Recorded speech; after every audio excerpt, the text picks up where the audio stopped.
좋게 표현하면 좋잖아요. 그래서 이러한 것도 너무 좋았어요. 그런데 이러한 게 부족한 게 느꼈고 그 부족한 건 나의 학문적인 갈증이었다. 그런데 학문 말고 교수님에 대한 힌트를 또 얻을 수 있는 부분이 어떤 게 있을까요? 교수님이 쓰신 책을 저는 추천을 드리고요. 또 가장 좋은 거는 그 학과 사무실이 있어요. 네이버에. 자기소개서 쓸 때 학업계획서나 학생들이 또 힘들어하는 부분은 어떤 게 있나요? 제가 현실적인 조언을 드리기로 오늘 했잖아요. 제가 현실적인 조언을 드렸는지 모르겠지만 중요한 건 편입하시는 분들이 학과가 TO에 맞게 결정이 된다라는 거예요. 그러니까 내가 가고 싶은 학과를 쓰는 게 아니에요. 내가 영어 성적에 맞춰서 내가 갈 수 있는 TO가 많은 학과를 선택하는 경우가 굉장히 많은데 내가 기독교가 아닌데 뭐 신학과를 쓴다든지 뭐 그럴 수가 있잖아요. 그래서 그런 건 다 어디 있냐면 학교 홈페이지에 있습니다.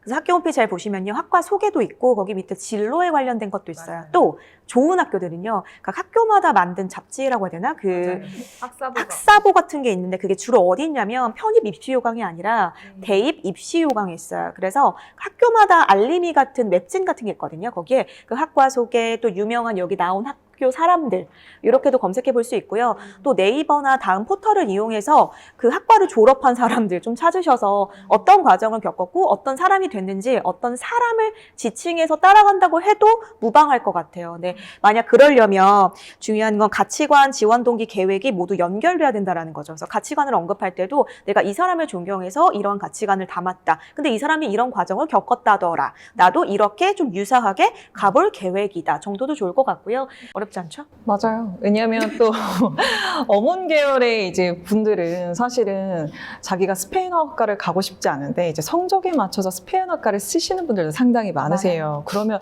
어떻게 졸업 후 진로 계획을 해야 되냐 막 이런 말씀을 많이 하시는데요. 저는 사실 그런 것 같아요. 방금 전에 강사님께서도 말씀하셨다시피 가치관이 저는 가장 중요하다라고 생각을 하거든요.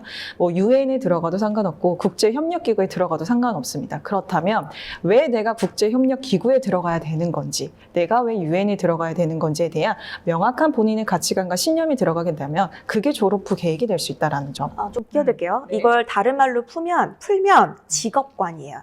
가치관을 내가 뭔가 사는 이유라고 생각을 한다면 직업관을 내가 이 직업으로 어떤 걸 하고 싶은지 그러니까 폭넓게 적어 주셔도 괜찮거든요. 어차피 내가 이 학과에 이 과정을 한다고 다 그렇게 그 과정을 밟는 건 아니잖아요. 그래서 보편적인 얘기 말고 보편적이지 않으려면 어떤 사람을 지칭하거나 혹은 좀 본 거, 들은 거를 구체적으로 언급하면서 유사하게 가고 싶습니다 작성해 주시는 게 훨씬 더 좋을 것 같아요. 대신 직업관. 그러니까 직업관이라는 게 대체 뭐 어려워할 것 같아요.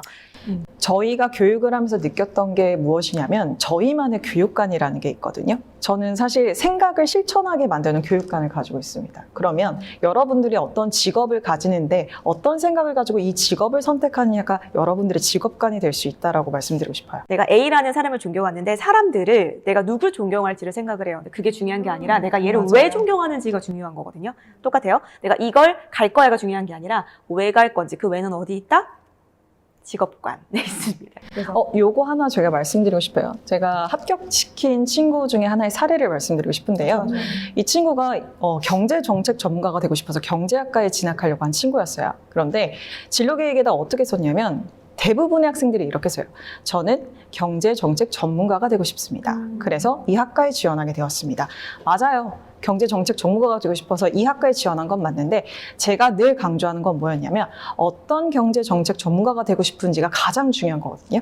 그래서 그 친구와 같이 생애진로 검사를 하면서 이야기를 나눠봤더니 결국 그 친구가 하고 싶었던 경제정책은 소외받지 않는 사람들이 없도록 말 그대로 소외받지 않도록 그들에게 경제를 지원해주는 경제정책 전문가가 되고 싶었다는 것을 표현했을 때 훨씬 더 자신의 진로 계획에 빛이 난다는 점. 그 점을 말씀해주고 싶어요. 그래서 만약에 저희와 같은 전문가와 쓰면 너무나 좋겠지만 그런 여력이 안 되시는 분들은 본인한테 자꾸 왜라고 물어봐야 돼요. 나 편입해야 돼. 왜? 그럼 그 왜에 대답하지 못하는 건 쓸 수가 없거든요. 우리가 생각을 못하면 쓰는 건 훨씬 더 어려워요. 그런데 사람들은 생각을 안 하고 바로 쓰려고 해요. 그래서 어렵거든요. 그래서 이렇게 자꾸 이렇게 가시화시켜서 직접 써보셔야 돼요. 왜 내가 이 전적대로서는 이 꿈을 실현시킬 수가 없어? 뻔하거든요.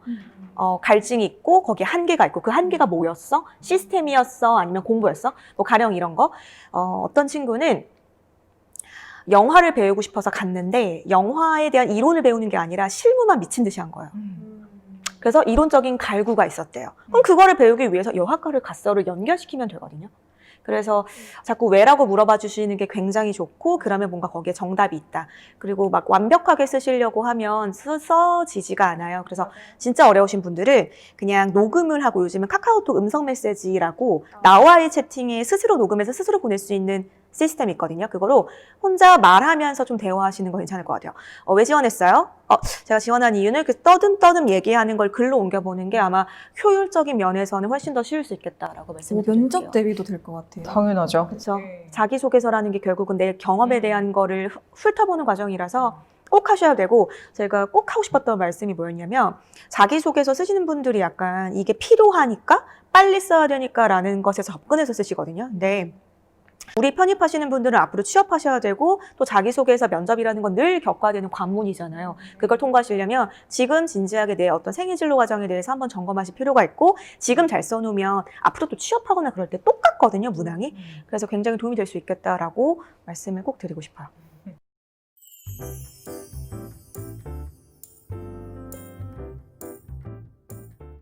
듣다 보니 궁금해진 게 있는데, 좀 잘 쓴 학생들, 기억에 남는 학생들 있으세요? 그 멘트 같은 거?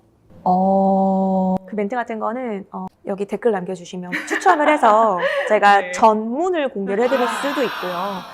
네, 잘했죠? 네. 제가 꿈이 있잖아요. 뭐 스트리밍 하는 거. 몇 명이랬죠? 5,000명. 5,000명 오면요, 저희가 라이브 스트리밍으로 돌아오겠습니다. 약속 지킬게요. 잘 쓴 자기소개서는 본 적 없어요. 아, 정말요? 없고, 공기업의 최종까지 가서 합격을 했거든요. 그러니까 그걸 보면서 구독과 좋아요, 알림 설정까지. 안녕!